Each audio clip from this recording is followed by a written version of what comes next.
नमस्कार दोस्तों, कैसे हैं आप लोग। आशा करते हैं सभी लोग बढ़िया होंगे। और ये हमारा इन्वायरमेंट का 6th लेक्चर है, जिसमें हम स्टॉकहोम कॉन्फ्रेंस और Rio de Janeiro conference discuss करेंगे। ठीक है, चलिए तो वीडियो को स्टार्ट करते हैं। पहला, स्टॉकहोम कन्वेंशन। ये कब हुई? 1972 में।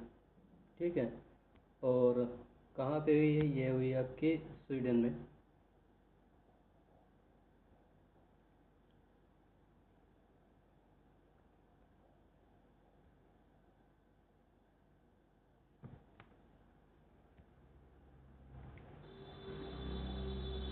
इससे जो कॉन्फ्रेंस को बोला गया था वो था United Nation Conference on human environment. यहाँ डायरेक्ट क्लाइमेट चेंज को लेकर कोई बात नहीं करी गई थी, केवल ये बताया ह्यूमन क्लाइमेट के बारे में बात की गई थी। ठीक है, और ये जो हेल्ड होती है 5 जून से 6 जून 1972 एटा स्टॉकहोम, स्वीडन। ठीक है, इसीलिए 5 जून को क्या मनाया जाता है? 5 जून को क्या है? वर्ल्ड इन्वायरमेंटल डे मनाया जाता है 5 जून को। ठीक है, इसके कुछ major international conference focus on the environment issues. ये पहले ऐसी कह सकते हैं इंटरनेशनल कॉन्फ्रेंस थी जहां इन्वायरमेंटल इशूज को डिस्कस किया गया था। ठीक है, तो उसमें हम देखते हैं। पहला था कि first global climate environmental meeting, first global environmental meeting. ये पहली एक कह सकते हैं इंटरनेशनल इन्वायरमेंट मीटिंग थी, जिसमें mark the beginning of international environment democracy. ठीक है, ये क्या होता है? इन्वायरमेंटल डेमोक्रेसी मतलब सस्टेनेबल यूज।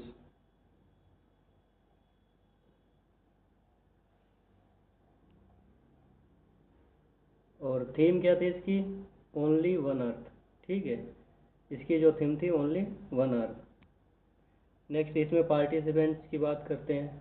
3 पार्टिसिपेंट्स जो थे, इसमें कंट्रीज जो थे 113 कंट्रीज, 19 इंटर गवर्नमेंटल एजेंसीज और 400 NGOs इसमें शामिल थे। स्टॉकहोम डिक्लेरेशन के 16 पॉइंट्स हैं। ठीक है, फर्स्ट इसमें recognise fundamental right to healthy environment. ठीक है, इस डिस्क्रेशन जो स्टॉकहोम डिक्लेरेशन के 26 पॉइंट हैं, उसमें से कुछ इंपॉर्टेंट हम डिस्कस कर रहे हैं। इसमें जो fundamental right to healthy environment, ये सबका फंडामेंटल राइट बन गया कि हेल्दी इन्वायरमेंट के लिए emphasized the need to protect natural resources को प्रोटेक्ट करने के लिए फॉर द फ्यूचर जनरेशन के लिए ज़्यादा प्रयास करना, एम्फेसाइज करना। ठीक है, introduce the concept of sustainable development. Sustainable development के कॉन्सेप्ट को यही इंट्रोड्यूस किया गया था, जो हमारे SDGs हैं वो। ठीक है, नेक्स्ट है इसमें जब हम बात करते हैं creation of UNEP, United Nation environmental programme का, यहाँ पे क्रिएशन होता है 1972। इसका हेडक्वार्टर है केन्या, नैरोबी। ये मेरा थोड़ा पेन काम नहीं कर रहा सही से। नैरोबी। और नॉर्थ साउथ डिवीज़न। चलो हम बात करते हैं कि ग्लोबल नॉर्थ और ग्लोबल साउथ के बारे में। क्या होता है? ये ग्लोबल जो है, एक मिनट,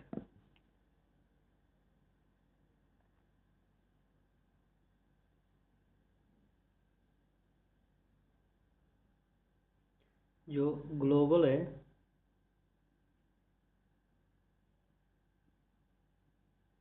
उसे 2 पार्ट में डिवाइड कर दिया गया। एक नॉर्थ और एक साउथ।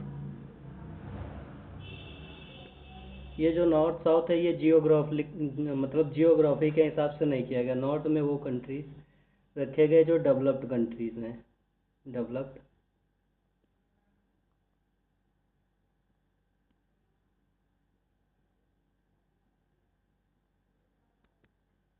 और साउथ में जो डेवलपिंग या अंडर डेवलप हैं। ठीक है, तो ये नॉर्थ साउथ ये जियोग्राफिकली डिवीज़न नहीं था, ये नॉर्थ और साउथ जो है वो इकोनॉमिक डिवीज़न है, कि जो नॉर्थ में है वो डेवलपिंग कंट्रीज़ हैं, डेवलप्ड कंट्रीज़ हैं, जैसे कि यूएसए हो गया, रसिया हो गया, वेस्टर्न यूरोपियन कंट्रीज़ जो हैं। और ग्लोबल साउथ में वो कंट्रीज़ आए जो डेवलपिंग या अंडर डेवलप्ड कंट्रीज, जैसे इंडिया था, और जितने मतलब इंडिया है, पाकिस्तान, नेपाल, भूटान, बांग्लादेश और अफ्रीकन कंट्रीज, इनको। तो यही बात इसमें की गई है, नॉर्थ साउथ डिवाइड। ठीक है, नेक्स्ट है developing countries share poverty development as a key environmental issues. ठीक है, और इन्वायरमेंटल अवेयरनेस की बात की कि triggered the environmental legislation and institutionalise the mainly institutions in many countries. इस समय 1972 में इंडिया में क्या इस्टेब्लिश होता है? Wild life protection act.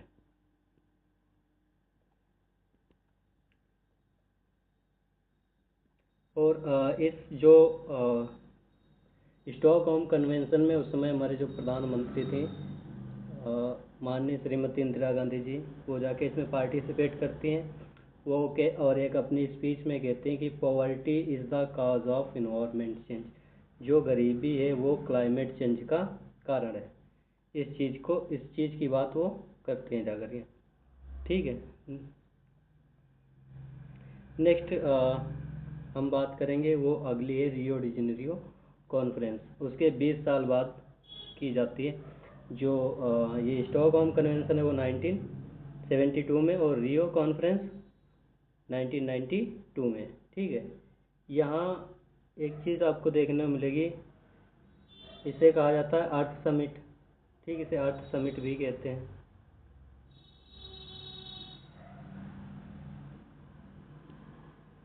और UNCED United Nation Conference on Environment and Development, और इसे United Nation convention on Environment and Development भी कहा जाता है, यूएनसीडी।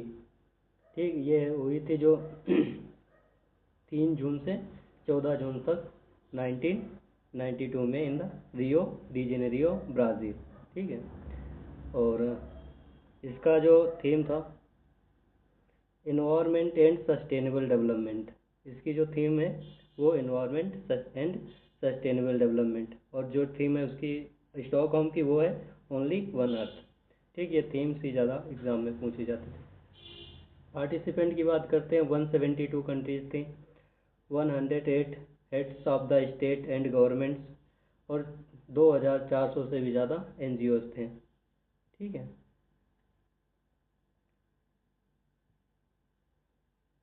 देखते हैं मेजर डॉक्यूमेंट एडाप्टेशन। इस समय 2 तरीके के डॉक्यूमेंट किए जाते हैं, एक तो बाइंडिंग होते हैं, एक नॉन बाइंडिंग होते हैं।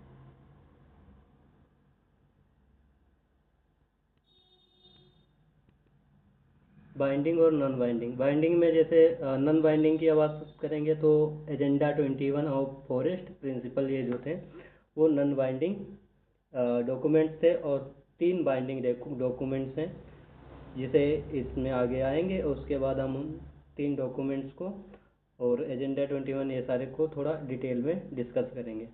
ठीक है, comprehensive action plan for sustainable development at global, national और लोकल लेवल। इस एजेंडा 21 में क्या किया गया कि हम सस्टेनेबल डेवलपमेंट का एक कॉम्प्रिहेंसिव प्लान अडॉप्ट करेंगे। ठीक है, एक कॉम्प्रिहेंसिव प्लान होना चाहिए कि डेवलपमेंट ये ग्लोबल लेवल पे भी तो हो रहा है, कंट्री भी अपने हिसाब से करें, और ये लोकल लेवल पे भी होना चाहिए। ठीक है। Forest principles, non binding guidelines for sustainable forest management, जो फॉरेस्ट है उनका सस्टेनेबल मैनेजमेंट करना, यूज करना।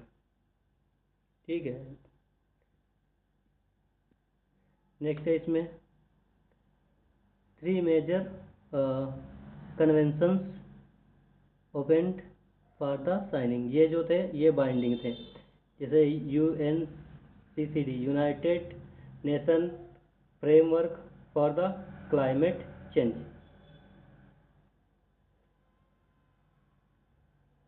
नेक्स्ट है CBD, United Nation convention on the biological diversity, और United Nation convention to combat desertification. ये तीनों जो हैं इम्पोर्टेंट है, इनको हम डिटेल में डिस्कस करेंगे।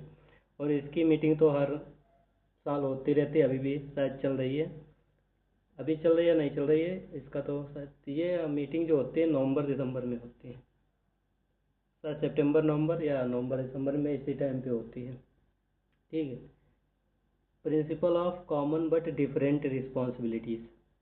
Principle of common and different responsibilities का मतलब है कि जो क्लाइमेट चेंज या जो क्लाइमेट इशूज़ हैं उनको कम करने के लिए या उनसे टैकल करने के लिए प्रिंसिपल तो एक हैं, लेकिन सबकी रिस्पॉन्सिबिलिटी अलग अलग है। कारण क्योंकि जो डेवलपिंग कंट्रीज़ हैं वो ब्लेम करते हैं डेवलप्ड कंट्रीज़ को, और डेवलप्ड कंट्रीज़ हैं वो कहते हैं कि डेवलपिंग कंट्रीज़ इसमें सुधार करें, कि जो डेवलप्ड कंट्रीज़ हैं उन्होंने पहले ही नेचुरल रिसोर्सेस हैं उनका ओवर एक्सप्लॉयटेशन कर रखा है। ठीक है। तो डेवलपिंग कंट्रीज़ कहते हैं कि पहले इन लोगों ने ज़्यादा एक्सप्लॉयट किया है, तो ये लोग ज़्यादा काम करेंगे इन्वायरमेंट को लेकर के, और हम डेवलपिंग कंट्रीज़ हैं, हमारे पास उतनी टेक्नोलॉजीज़ नहीं है, तो हम थोड़ा कम फोकस करेंगे। तो यही बात इसमें, recognise developed country bear greater burden due to past emission, इन्होंने बहुत ज़्यादा एमिशन भी कर रखा है और एक्सप्लॉयटेशन भी कर रखा है नेचुरल रिसोर्सेज का, तो इनकी ज़्यादा जिम्मेदारी बनती है। नेक्स्ट है सस्टेनेबल डेवलपमेंट गोल्स फाउंडेशन, जो SDGs हैं उसका फाउंडेशन यहाँ पे रखा जाता है। पहले मैंने जो स्टॉक में उसमें SDGs को लाया जाता है, बात की जाती है, लेकिन यहाँ उसके लिए एक फाउंडेशन तैयार किया जाता है। ठीक है। Set the foundation for framework including SDGs 2015, जो हमारे सस्टेनेबल गोल्स हैं 17, उनको उनको सेट करने के लिए एक फ्रेमवर्क 2015 तक रखा गया था। ठीक है। ये हो गई हमारी आज की क्लास। नेक्स्ट में हम UNCCD, CBD और ये जितने हैं रियो के अंतर्गत डॉक्यूमेंट्स उनको डिस्कस करेंगे। ओके, तब तक के लिए thank you for watching, like, subscribe and share.